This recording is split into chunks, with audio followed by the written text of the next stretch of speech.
What is an ideal family? Ideal family would be a joint family with clearly defined roles and responsibilities for each other.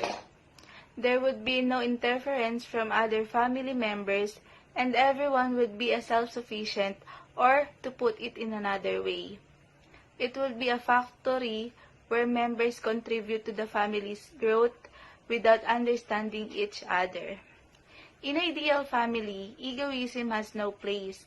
There must be a mutual respect among all members, and they must live within their means. There should be no bickering among the members, whether there is unhappiness or not. At all times, peace must reign supreme. Everyone should be willing to share their issues with others.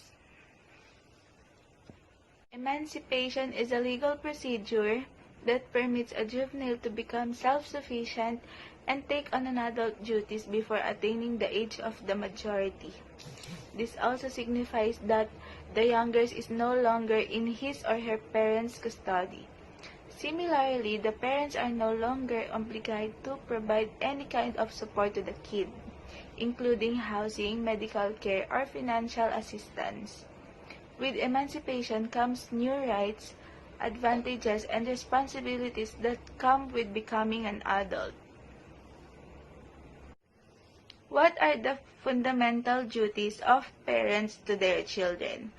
Parents are responsible for their children's material and spiritual well-being. They must love and care for their children responsibly and provide for their healthy development. They must provide an example for their children by living outstanding lives and never fail to fix their flaws.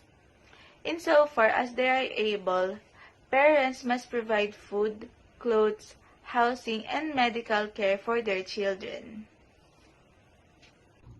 Hi, I'm Ina Isabella Faustino from BSTM 2A. What evil may be expected from divorce? Here's the effect of divorce that people don't talk about.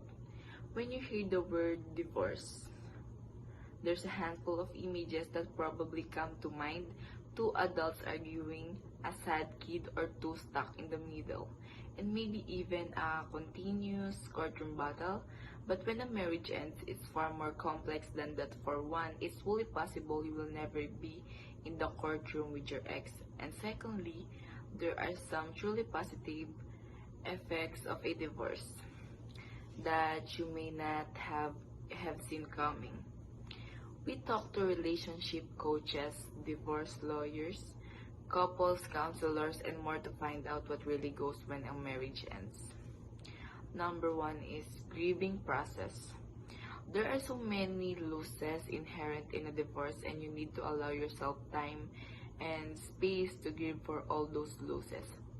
Grief process, though, is not linear. Understanding that will help to normalize your emotions and can motivate you to get the support you need.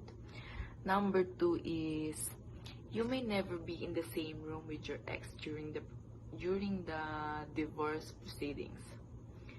Something that surprises many individuals as they split from a spouse is how rarely they see their ex-partner as the proceeding unfold. Rather than dramatic courtroom showdowns, many decisions were made without you even were going to see your ex. Number three is you won't have to compromise as much you'd expect. Like marriage, divorce usually requires plenty of compromise, but it's not as much compromise as you might initially fear, particularly when balanced with the many freedoms that newly divorced people suddenly realize they have. Number four is you may feel sorry for the spouse. Even in the case of a bitter divorce, where there are plenty of bad feelings toward the end, those warm feelings you used to have your ex don't just disappear, particularly since they're going through many of the same difficulties you are. How can couples avoid divorce? I have steps here that can save your marriage